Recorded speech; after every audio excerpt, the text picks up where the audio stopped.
फलटणचं नगराध्यक्षपद खुलं झालेलं आहे. राजकीय रणसंग्राम आता शिगेला पोहोचणार आहे. अनिकेत राजे, शमशेरसिंह नाईक निंबाळकर, माजी नगराध्यक्ष दिलीपसिंह भोसले यांच्या नावाची चर्चा आता सुरू झालेली आहे. सर्व माध्यमातून त्या गोष्टीला आता दुजोराही मिळताना दिसत आहे आणि नेमकं या व्हिडिओच्या माध्यमातून आपण त्याच्यावर प्रकाश टाकणार आहोत. नमस्कार, मी doctor Ashok Ghuge. Master mind या यूट्यूब चॅनलमध्ये आपल्या सर्वांचं मी सहर्ष स्वागत करतो. आता फलटणचं जे काही नगराध्यक्ष पद आहे ते आता आरक्षणामध्ये खुलं झालेलं आहे आणि ते खुल्या प्रवर्गासाठी जाहीर होताच फलटण शहरातील राजकीय वातावरण ऑक्टोबरसारख्या महिन्यामध्ये सुद्धा आता तापायला लागलेलं आहे, गरम झालं आहे. फलटण नगराध्यक्षपदाची निवडणूक केवळ पदासाठी समजली जात नाही, तर ती अतिशय प्रतिष्ठेशी मानली जाते. राजे गटाकडून माजी नगरसेवक व आमदार रामराजे यांचे सुपुत्र अनिकेत राजे यांच्या नावाची, तर दुसरीकडे माजी विरोधी पक्ष नेते व माजी खासदार रणजितसिंह नाईक निंबाळकर यांचे बंधू शमशेरसिंह नाईक निंबाळकर यांच्या व माजी नगराध्यक्ष दिलीपसिंह भोसले यांच्या नावाची चर्चा आता जोरदार सुरू झाली आहे आणि हे सर्व नाव लोकांच्या चर्चेमध्ये आहेत. फलटण विधानसभा मतदारसंघ राखीव असल्याने खुल्या प्रवर्गासाठी जाहीर झालेल्या या फलटण शहराचं नगराध्यक्षपद हे महत्त्वाचं मानलं जातं. राजकीय समीकरणं गेल्या काही काळामध्ये झपाट्याने बदललेली आहेत. दोन्ही निंबाळकर गटांसाठी ही निवडणूक प्रतिष्ठेची आणि अस्तित्वाची मानली जाते किंवा ठरणार आहे.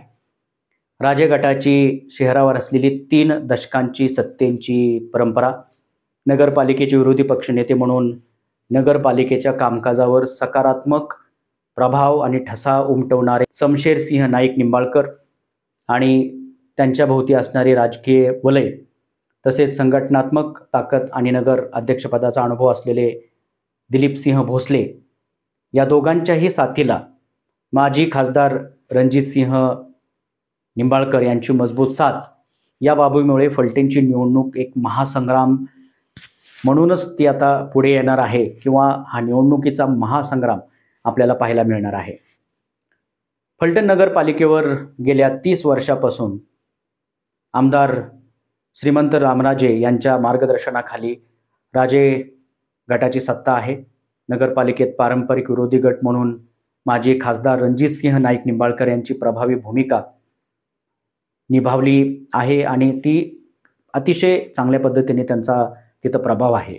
आणि गेल्या 3 वर्षात सत्तेच्या राजकारणामध्ये बराच उलटफेर झालेला असून राजे गटाकडून आमदारकी गेल्यानंतर आणि बदलत्या समीकरणानुसार ते बॅकफुटवर जरी गेले असले तरी त्यांची सुप्त ताकद आपल्याला पाहायला मिळते. खासदार गटाकडे शहरातील मोठ्या प्रमाणामध्ये इन्कमिंग झाले आहे. माजी नगराध्यक्ष, उपनगराध्यक्ष, अनेक नगरसेवक खासदार गटांच्या तंबूत दाखल झाले आहेत. तालुक्याच्या तापलेल्या राजकारणामध्ये नगराध्यक्षपद खुले झाल्याने प्रतिष्ठेच्या या पदासाठी विधान परिषदेचे माजी सभापती आदरणीय रामराजे यांचे पुत्र माजी नगरसेवक अनिकेत राजे यांच्या एकमेव नावाची राजे गटाकडून चर्चा असून विरोधी गटानेही अनिकेत राजेच उमेदवार असतील हे गृहीत धरले आहे.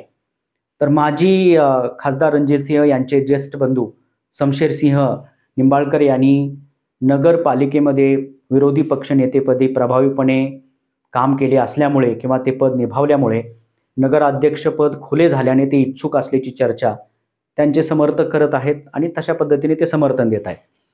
खासदाराचे बंधू अनेकांचा त्यांना पाठिंबा मिळू शकतो.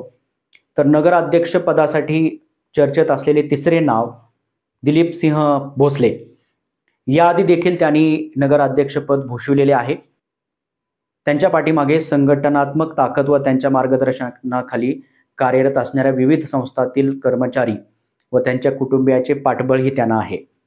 नगरपालिकेत त्यांच्या कुटुंबातील सदस्य नेहमीच असतात आणि त्यांना स्वतःला असलेला नगराध्यक्षपदाचा अनुभव व शहरातील समस्यांची असलेली जाण या सगळ्या गोष्टीमुळे तसेच माजी खासदार रणजितसिंह यांचे कट्टर समर्थक म्हणून कमी वेळामध्ये त्यांनी एक विश्वास संपादन केलेला आहे आणि ही त्यांची जमेची बाजू मांडली जाते. राजे गटाकडून अनिकेत राजे यांची उमेदवारी निश्चित मानली जाते. खासदार गटाकडून उमेदवार निवडताना निश्चित मोठा उहापोह होणार आहे, चर्चा होणार आहे, खलबतं होणार आहेत.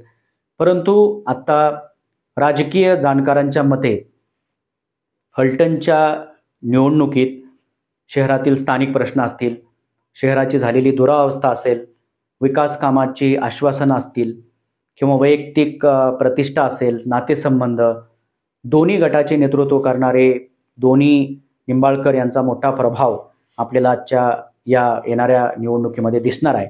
आणि नजीकच्या काही दिवसात गटबाजी, गठबंधन, अधिकृत उमेदवार घोषणेनंतरच फलटणच्या राजकारणाचे पुढचे चित्र स्पष्ट होणार आहे.